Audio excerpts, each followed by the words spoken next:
Mike. David? Mike, David Moore, Dallas Morning News. Just what challenges does Washington's defense pose, and what do you think of how they're playing? Well, I mean, it's an excellent defense. Obviously, I think that, as we view them, it starts up front. I mean, Allen and Payne are, two forces in the middle, so excellent players throughout their front seven, and, their back end is competitive and scrappy. So, I mean, it's a challenge, number one, anytime you play a division game. And these guys, I like the way they play. But for me, as I view them, it starts up front. Michael Gelkin, Dallas Morning News. I know it was a few days ago, but on Trayvon's interception, it was noticeable how several of his teammates were telling him to get down, kind of recognition of situational football. How much do you feel that was a reflection of all the work and practice leading up to that? Oh, definitely. I mean, it's a no-moss situation. We actually had one earlier with Jake Ferguson, that we didn't execute. So, but it's a point in the game, and that's just a problem. Our game management playbook's no different than our offense, defense, and special teams playbook. So, I just think it shows you the awareness, of everybody on the field. I think if you look at the play earlier, when we had the clock timeout, before the field goal, everybody was right on top of it. We had 4 or 5 guys calling timeout. So, I mean, that's what you're looking for. Ed Werder, ESPN, in the back here, Mike. Wondering how much control of the offense at the line of scrimmage does Cooper have compared to what Dak would normally have, and how effectively has he used that? Very similar. Like I said, week to week, we haven't changed our approach. So there hasn't been one conversation throughout our time here, really, that we feel like we've had to change, our approach. If anything, I would put us on the high side of being aggressive at the line of scrimmage, whether it's with Dak or, with Cooper. The noise was something we anticipated going up there Monday night, but I thought our guys did a nice job handling it. I mean, there's some stretches where, the crowd was up, but the at the line of scrimmage opportunities were. I thought our guys did a really good job, kept us in clean plays. Mike, Todd Archer with ESPN. When a team gives up 9 sacks the way Washington did last week, do you go in thinking, okay, they're going to do whatever they can to make sure that doesn't happen again? Well, I think the biggest thing is, you got to watch yourself, especially in division games. I saw the score, and I was watching the game on TV, 24-0, and it didn't feel that way to me watching it live. And then when you watch it on the coach's tape, it definitely didn't look that way. So you can. I'm a big believer you got to guard against false confidence, and I'm not one to say, hey, they gave up 9, we're going to get 12. To me, it's what happened last week has no difference on how you want to play, because it's so hard, it's so difficult to win a game week in and week out. And I'm not trying to, play mind games here, but you have to stay to that approach, because they do self-scout, they do opponent scout. The access, this wonderful media group that we have here that exposes everything that we do. They just have so many resources that are more than others. So you have to be in tune with that. But I think that's just today's game. You can't get caught up on last week and think it's going to happen again this week. Every game's a new game. They've had a full week of preparation. We're coming off of a Monday night game, so those are the kind of things I pay attention to. Like Pat Downey with NBC5. Can you speak to Tyler Smith and just how he's embraced and handled the quick throw to left tackle, and then the athleticism that he showed on some of those pulls in the last game was? Oh yeah, definitely. I mean, the toss crack, him out there, and he blocks 2 guys, and gets a third there on the cleanup, but. Yeah, I mean, athletically, it was never a question. He just needed to play. I mean, if you could see him in a classroom environment, and I just credit his mom, as far as being an educator, because you can see his approach, his process. He's very organized, very detailed in how he approaches it. So he has a high understanding for a young player, but he just needs to play, and that's really as simple as that. So I mean, the technique, the fundamentals, the extra time that he puts in with the coaches. I think Jason Peters has been an excellent add to just reinforce the little things in the areas of technique and fundamentals and experience and awareness.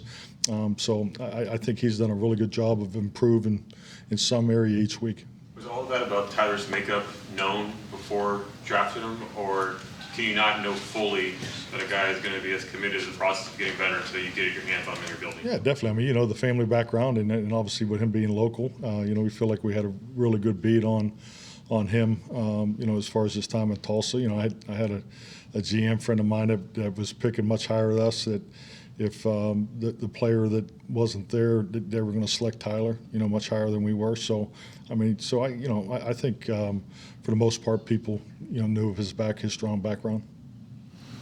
Mike, you've talked before just about how much you enjoyed calling plays when you did, but have you found now the way the game's evolved that really coaching and presiding over situational football is kind of like the next step? I mean, is that a pretty time-consuming aspect in and of itself? Yeah, I mean, definitely. I think it gives you. I mean, to be honest with you, there's moments in the game. I think it's easier if you are calling the plays to handle the game management, but there's also definitely points in the game when you're just focusing on the game management conversations and not calling it. It's easier because it's. A big part of my responsibility is to be on top of the ebb and flow of the football game. That's why that's why I go on all three lines, because the communication, how the calls go in, pace and operation isn't just a buzzword of how you want to play the game. But when you talk about mind speed, how do you coach it? How do you reinforce it? How does it occur in the game? How do you tweak it? How do you get it going? So that's a big part of how I believe football is played. So being able to watch that exclusively, you're more in tune with all three phases. But it's just like anything, job responsibility is dictated based on who's calling it and who's not calling it. So there's definitely benefits not calling it. But at the end of the day, ultimately my job is to make sure that I'm full support and teeing up these coordinators to get everything they need. Mike, Jordy Epstein, Yahoo Sports. Going back to your friend who mentioned they were considering drafting Tyler. Don't ask who, okay, please. But at what point did they tell you that, and what did they say about it? Oh, after the fact. I think like a lot of those conversations, you call, everybody, congratulations on this guy and that guy, and we really liked them, and we would have picked them, and and then Gelkin reports that we should have picked this guy. It's all part of that post-draft nonsense. So. Clarence?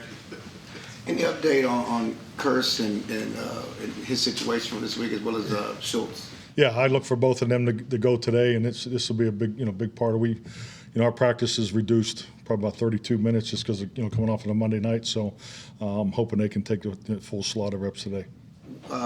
Washington gave up a lot of sacks.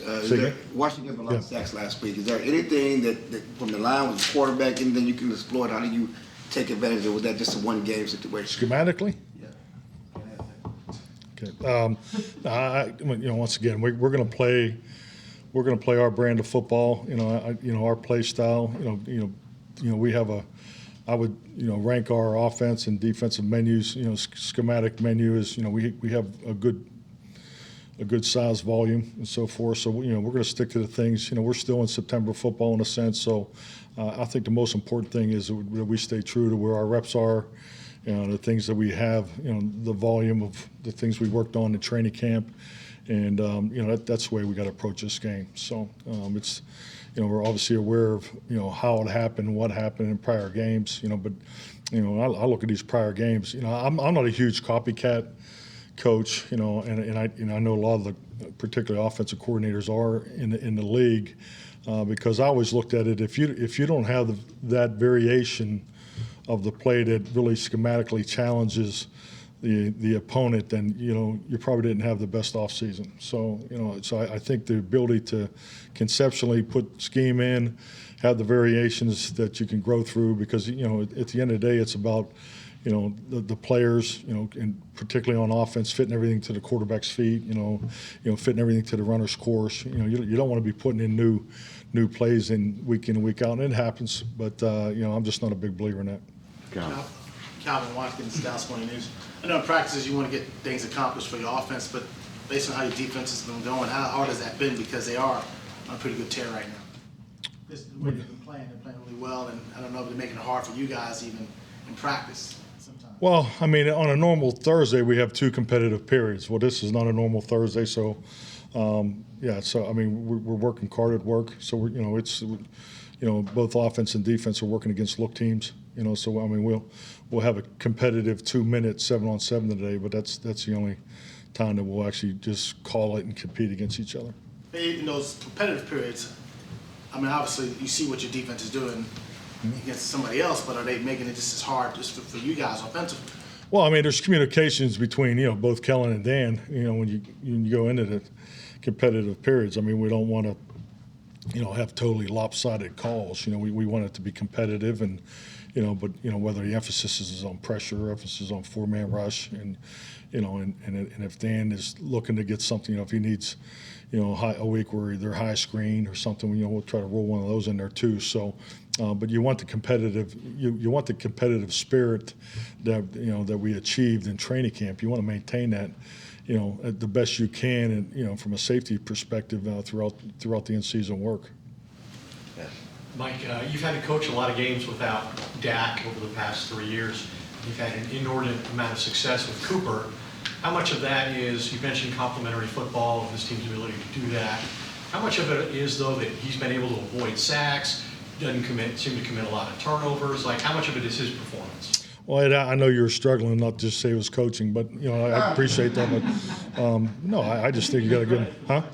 Oh, I don't want any credit, God forbid. Let's not change that now. But no, I think the biggest thing is, I think it's a reflection of, just how we do things. It's a very, very healthy quarterback room. I've been in quarterback rooms for 30 years. I really like the dynamics of it. I think that's important. The dynamics between the 1, the 2, and the 3. The fact that you got Kellen and Doug and Scott Tolzien, you got former quarterbacks in there.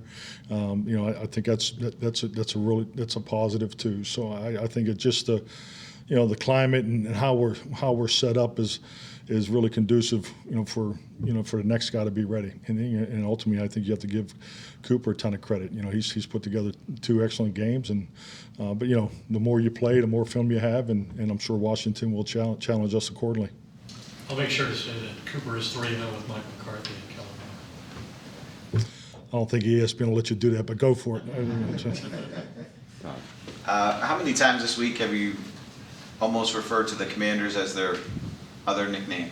Once. Is it? I don't get in trouble, but yeah, I did it one time. Yeah.